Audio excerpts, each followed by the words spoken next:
she will never, what I realize, she will never not think like a single mother. She will always put those children above everything. Above, and I'm not even talking about above me, but above her own conscience. I mean, how are you gonna let your, how are you gonna let your best friend since 5th grade be freaking homeless? You're not gonna let her crash on the couch? You're like, you have to get out of here? Hi guys, welcome to Feminism on Trial. I'm still processing everything that happened. Let's just do an overview. I was living in a state with my best friend, and I was renting a room. Everything was going pretty well, I thought. But remember from one of my other videos that I was called a white supremacist by the eldest daughter of the household. I'm not quite sure why. I think maybe because I'm Christian, or I choose to be traditional type of woman, and she's a very, very strong feminist. So there's one thing that was in the house. Why was I renting a room? Well, I don't like to sound like a victim, so this part's awkward. But I have MS, so being able to work is not, it's not something I can be consistent with. So I have to have a certain lifestyle where I kind of depend on the generosity of my friends and renting a room from them. Anyway, that's a different story, but that's what I was doing. Anyway, so my friend has her eldest daughter and her eldest son from her first marriage.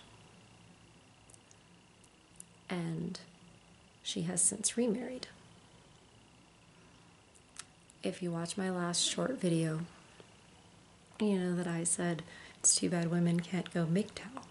The reason I said that is because the MGTOW men are always saying, giving the advice, never support another man's seed.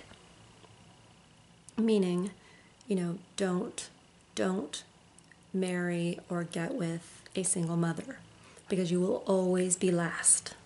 You'll always be last.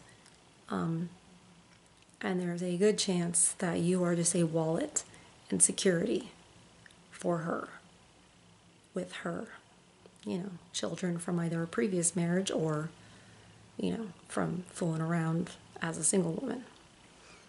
I was asked to leave my friend's house because her son needed to move back in because he's having trouble with his girlfriend. Well, why did he have to move back in? Well, because he quit his job because people weren't wearing masks. Did he try to look for another job? No.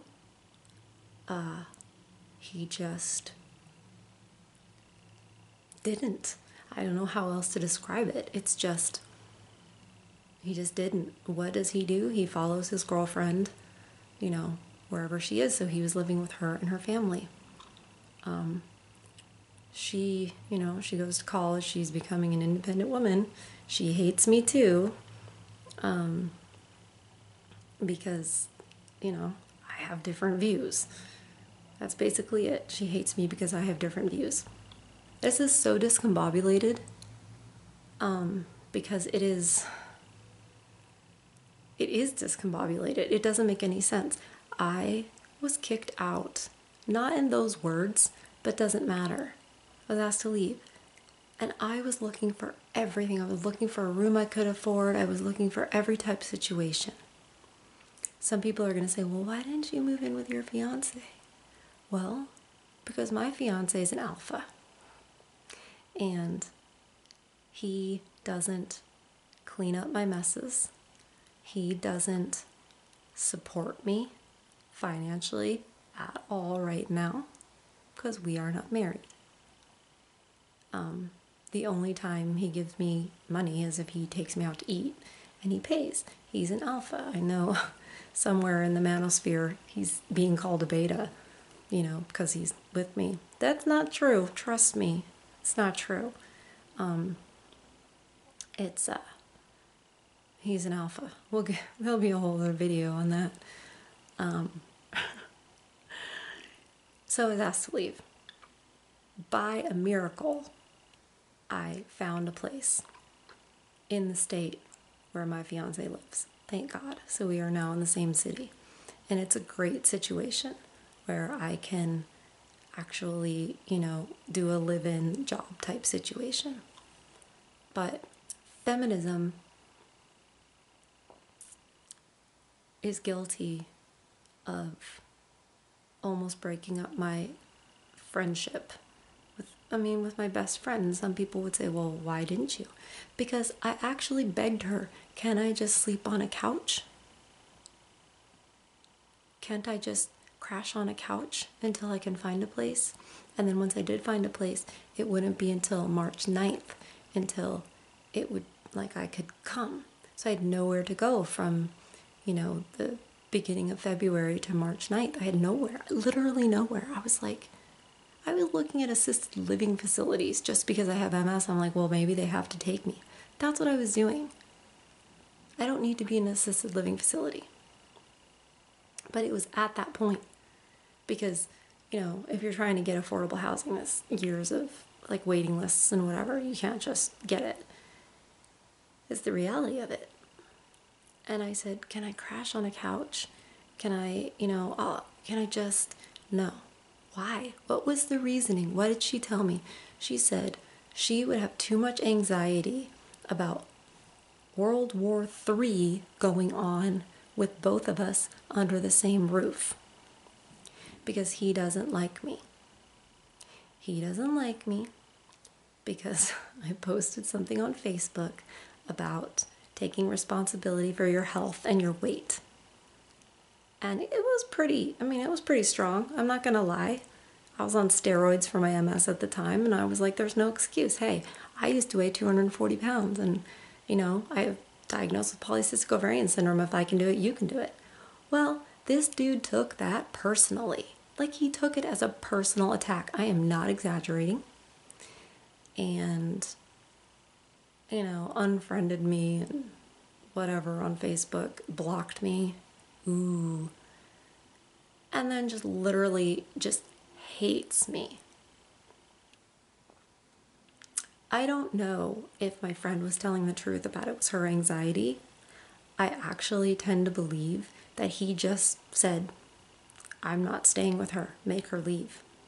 What is my point? My point is, you will never be even considered above those children.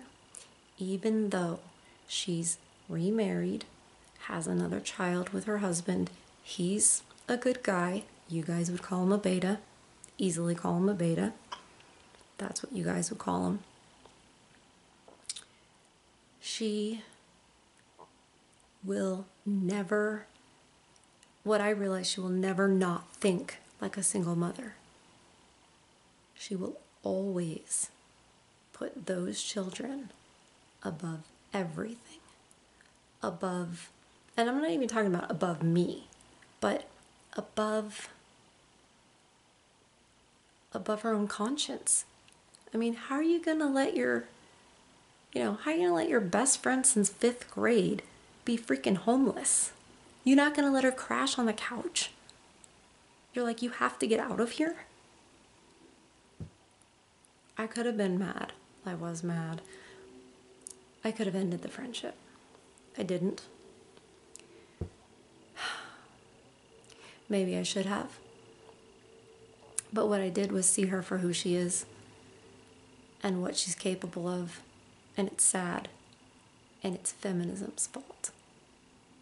It's feminism's fault Because at one point in time, when she was a single mother, she got that single motherhood mentality in her head about, like, I'm taking care of my babies and they always come first. I mean, go on Match.com and read some profiles, and it'll be like, my kids come first, and if you can't handle that, then you can leave.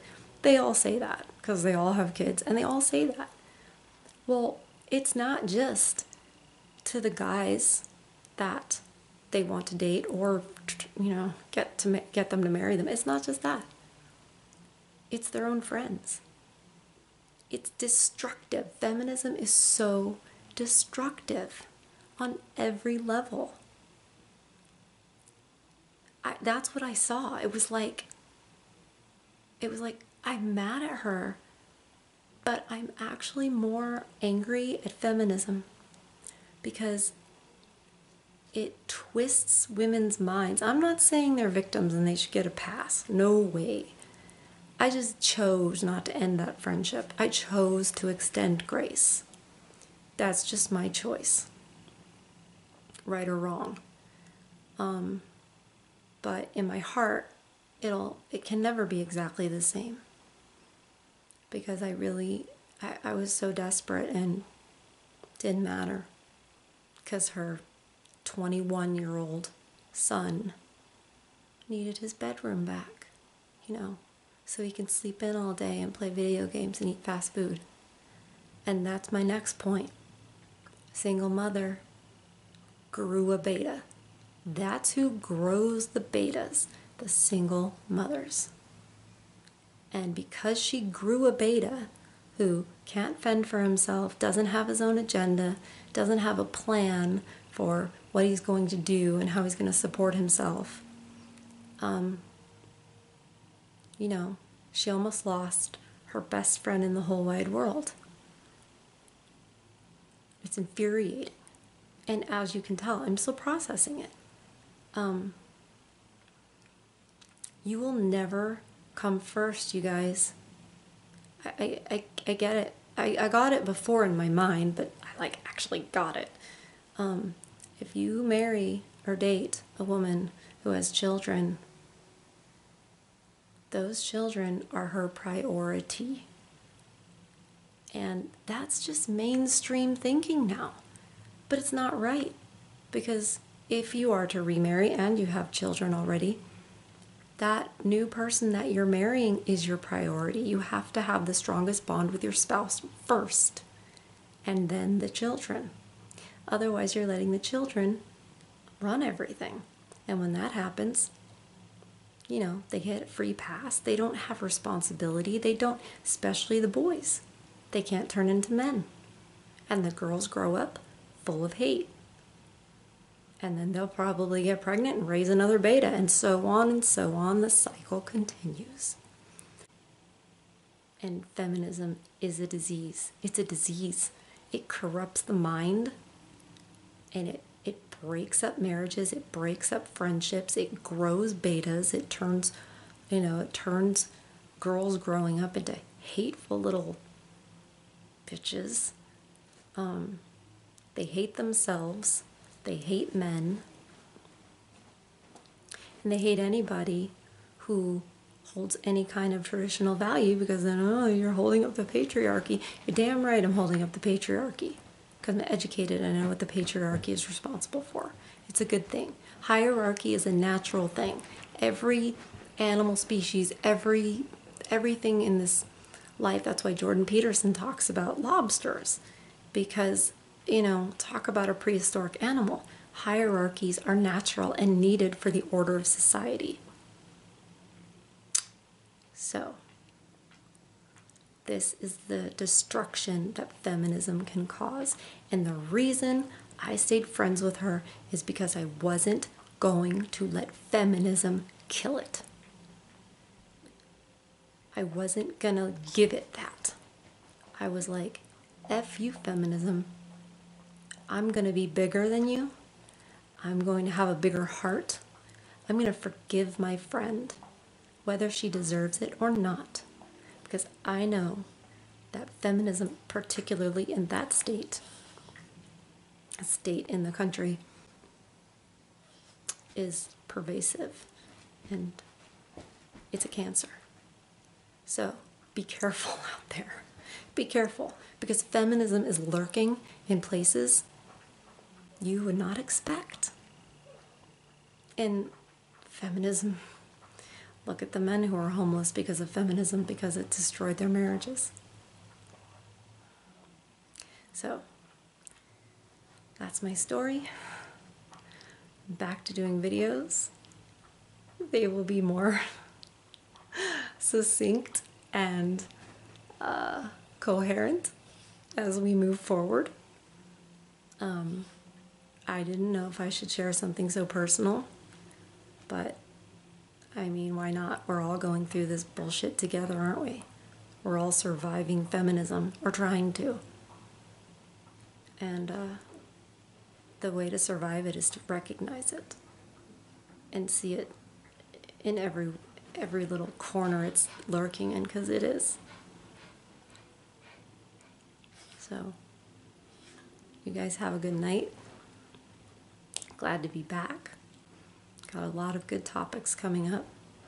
I want to talk about feminism in the media, feminism in the movies, and talk about, how does it get our girls? How does it do it? How does it turn them into these monsters? These seductive monsters, Jezebels. How does feminism do it? We're going to examine that, and it's so subtle. You don't see it, but then once you see it, you're like, holy shit, it's everywhere. I apologize for my language on this video. You guys know I usually don't cuss. Anyway, have a good night.